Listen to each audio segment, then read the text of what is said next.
തൃശ്ശൂർ കുന്നംകുളത്തെ കനത്ത മഴയിലുണ്ടല്ലോ വീട് തകർന്നു വീണു. വീട്ടുകാർ ശബ്ദം കേട്ട് പുറത്തേക്ക് ഓടിയതിനാൽ വൻ ദുരന്തം ഒഴിവായി. ഇന്ന് പുലർച്ചെ 4 മണിയോടെയായിരുന്നു ഈ അപകടം ഉണ്ടായത്. കോലാടിപ്പറമ്പിൽ വിജേഷും ഭാര്യയും 2 കുട്ടികളുമായിരുന്നു വീട്ടിൽ താമസം. MS ലിഷോയിയുണ്ട് വിശദാംശങ്ങളുമായി.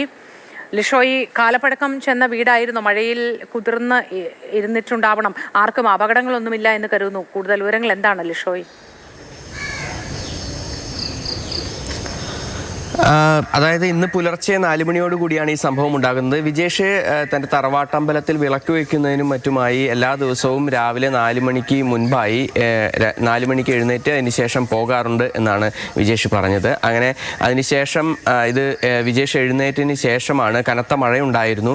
ചുമര് പൊടിയുന്ന ഒരു ശബ്ദം ഈ വിജേഷ് കേട്ടു. അതോടുകൂടി തന്നെ ഈ ചുമര് വീഴുകയാണോ എന്നൊരു ഭയത്തോടു കൂടി ഭാര്യയെയും 2 മക്കളെയും എടുത്തുകൊണ്ട് പെട്ടെന്ന് തന്നെ പുറത്തേക്ക് ഓടുകയായിരുന്നു. പുറത്തേക്ക് ഓടി നിമിഷങ്ങൾക്കകം തന്നെ വീട് പൂർണ്ണമായും നിലംപൊത്തി. നമ്മൾ അവിടുത്തെ വാർഡ് മെമ്പറുമായി ഒക്കെ സംസാരിച്ചപ്പോൾ അവർ പറയുന്നത് ഇങ്ങനെ അപകട സാധ്യത ഒന്നും ഉള്ളതായി നേരത്തെ കണക്കാക്കിയിട്ടുള്ള വീടല്ല.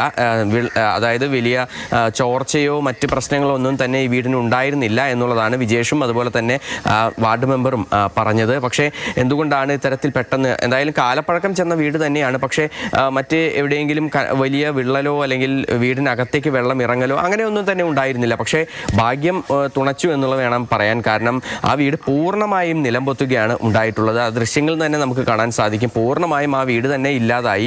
വീടിനകത്തുണ്ടായിരുന്ന സാധനങ്ങൾ പൂർണ്ണമായും ഇല്ലാതായി.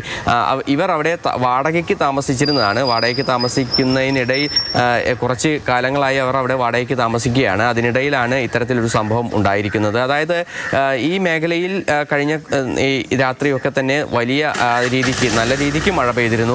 ആ മഴയിൽ ആണ് ഇത്തരത്തിൽ ഈ വീട് തകരാനിടയാക്കിയ സാഹചര്യം എന്നുള്ളതാണ് പ്രാഥമികമായ വിലയിരുത്തൽ. പക്ഷേ ഇപ്പോൾ ആ കുഞ്ഞുങ്ങളും വീട്ടുകാരും ഉൾപ്പെടെയുള്ളവർ അവിടെ നിന്ന് ഓടി രക്ഷപ്പെട്ടതുകൊണ്ടാണ്. അല്ലെങ്കിൽ ഇതൊരു വലിയ ദുരന്തമായി മാറിയേനെ, ആ നാടിനെ ആകെ നടുക്കുന്നൊരു സംഭവമായി മാറിയേനെ. എന്തായാലും ഭാഗ്യം കൊണ്ട് അവർ രക്ഷപ്പെട്ടു എന്ന് വേണം പറയാൻ.